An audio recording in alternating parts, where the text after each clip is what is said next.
എന്റെ പ്രിയപ്പെട്ടവരെ വാക്കുകളിൽ നിന്ന് നമ്മൾ മനസ്സിലാക്കേണ്ടതുണ്ട്.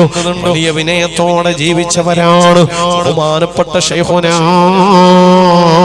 സി.എച്ച്. ഹൈദ്രോസ് മുസ്ലിയാർ.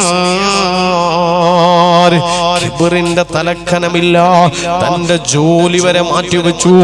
വലിയ മുദരിസായിരുന്നു, ഒരുപാട് വിദ്യാർത്ഥികൾക്ക് വിജ്ഞാനത്തിന്റെ മധു നുകർന്നു കൊടുത്ത മഹാനായ മുദരിസായിരുന്നു ബഹുമാനപ്പെട്ട സി.എച്ച്. ഉസ്താദെങ്കിലും തന്റെ എല്ലാം അങ്ങ് മാറ്റിവെക്കുന്നു. തന്റെ ദർസും തന്റെ മറ്റു സകലതും മാറ്റിവെച്ചുകൊണ്ട് തന്റെ ആയുസ്സും മുഴുവനും സമസ്തയുടെ പ്രചരണത്തിന് വേണ്ടി മാറ്റിവെച്ചവരാണ് ബഹുമാനപ്പെട്ട സി.എച്ച്. ഹൈദ്രോസ് മുസ്ലിയാരെങ്കിലും.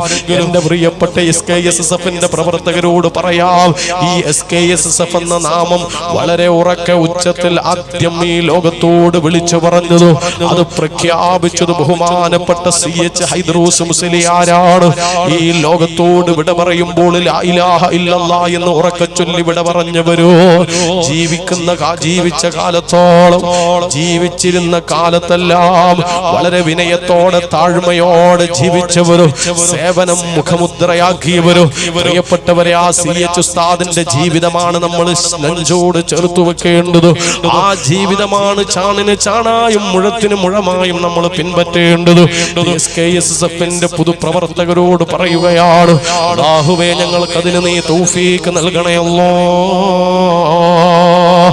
ആമീൻ യാ റബ്ബൽ ആലമീൻ. സി.എച്ച്. ഉസ്താദൊക്കെ എങ്ങനെയാ നടന്ന് ക്ഷീണിച്ചവര്, ദീനിന് വേണ്ടി നടന്നവര്, അവസാനം കാലിന്റെ എല്ലിന് തേഴ്മാനം സംഭവിച്ചു എന്ന് ഡോക്ടർമാർ വിധി പറയുകയാണ്.